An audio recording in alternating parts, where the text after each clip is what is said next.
فروخی نعمت. تو ایزا نمیکشی؟ نمک رو خورده ده نمکدان توف میکنی.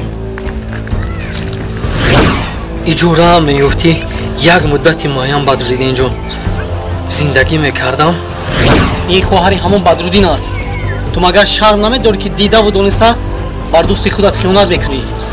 در همین خونه اجویا زندگی میکنیم فاروق جان کتی خدمتی برادری برای چی روزه؟ یک مادر پیر دارم.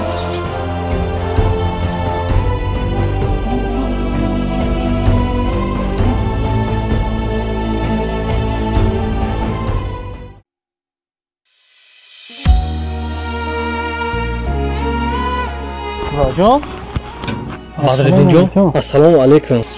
تنجه اخی؟ از کجا تنجه است؟ راستی یک مشکلات قطع روبرو شدگی هستم. چی گپ شده با خانگی ها جنگ شدم بدرالدین جان. حالا دوستی خوب کم است. پیش دری تو آمدم. شاید یگان جو یگان کیوارتیری ارزان ترم یابی 50 سومانه زندگی کنم. بعد از اون میتوانم که من به خانه برگردم. التماس یک یاردم کن 10 روز یگان جو زندگی کنم. فاروق جان خفا میکنی ده؟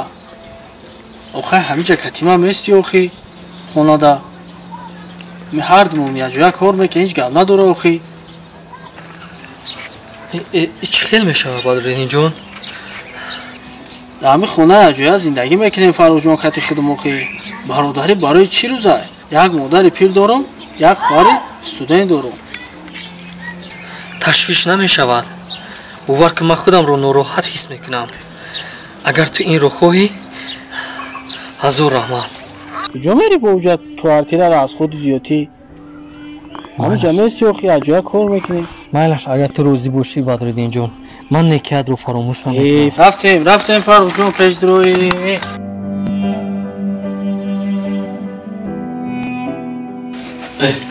بدرالدین جان ششتی برادر جان باور کن تو ناراحت کردین. اینه بازو فاروق جان میگم که نه فوتبالکا نو خریدم.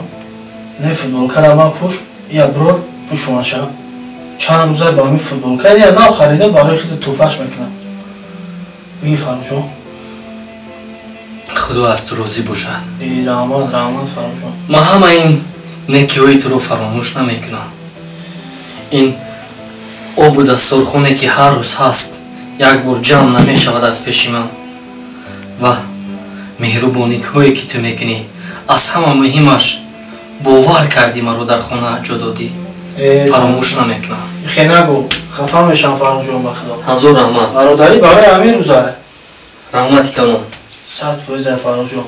میگی مرحمت که چوی دریز ما فاروق جان. نه من گرفتم من با خودم اسموندم. من گرفتم اینم خیلی فاروق جان.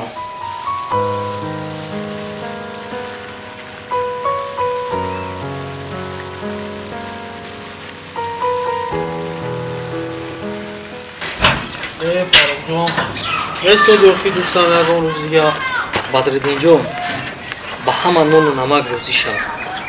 از شما منتدار با مادر جان با خواهر جان منتداری رو رسوم. اگر من خونه برم یکی قهرشون پس شده است بعد این رو میورم.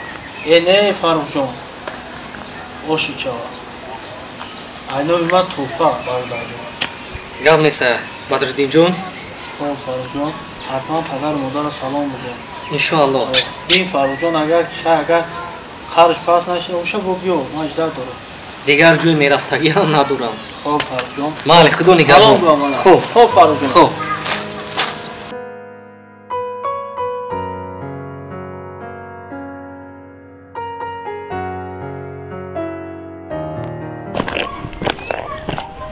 واه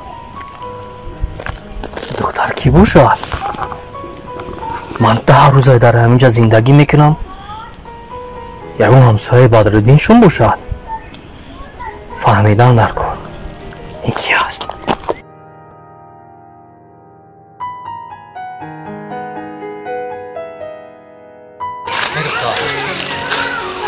تو از همین تریتوریا میشنوی. من در شده همجا زندگی میکنم. حیف. تو ایزا نمیکشی؟ نمک رو خورده در نمکدان توف میکنی. نامرد. درست است که میگویند ما بهترین ضربه رو از همون شخصان نزدیک میخوریم. ای نامرده. چی گفت؟ با کدوم معنی گفت؟ نمک رو خورده در نمکدان توف میکنی؟ هیچ نفهمیدم. اوی ابله، تو مگر شرم نمیداری؟ برای چی شرم دارم؟ تو میدانی که اون دختر کی است؟ کی است؟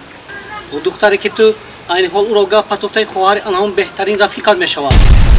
مور بیناموس بیوزار، تو شرم نمیداری مگر که خواهر دوست خودت رو گاه میپرتویی؟ حیف بر تو بر این دوست.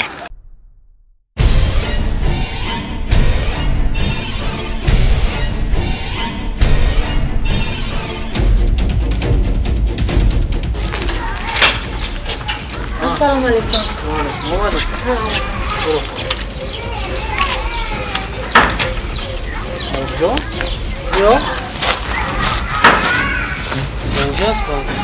با خدا قسم من نمیدونم. من نفهمیدم. من ندونستم. باور کن. من این چیز رو نفهمیدم. من با خدا قسم خطاگی کردم. نفهمیدم این کار رو. ندونستم. آروم جون چی گپه؟ آروم چی گپه بچه؟ بدرالدین جون میبخشی. با خدا قسم ندونستم. من نفهمیدم. تو من رو ببخش. من ندونستم که این خواهری تو میشود. من با خواهری تو گپ پرتوفتم.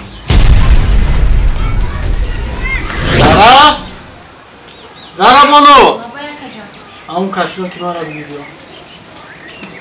یا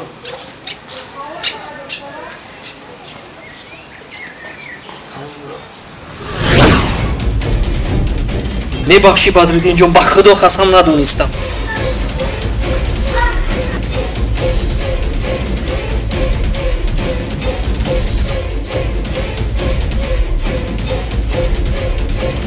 فرخ جون میدونی چی برادر؟ جانم فدای همون برادره که 10 روز در خونه ما ایستاد، یک بار غیرت نکرد که سرچه بالا کنه خواهر مرا چهرهش بینه و بشناسش. برادر тамошобинони азиз,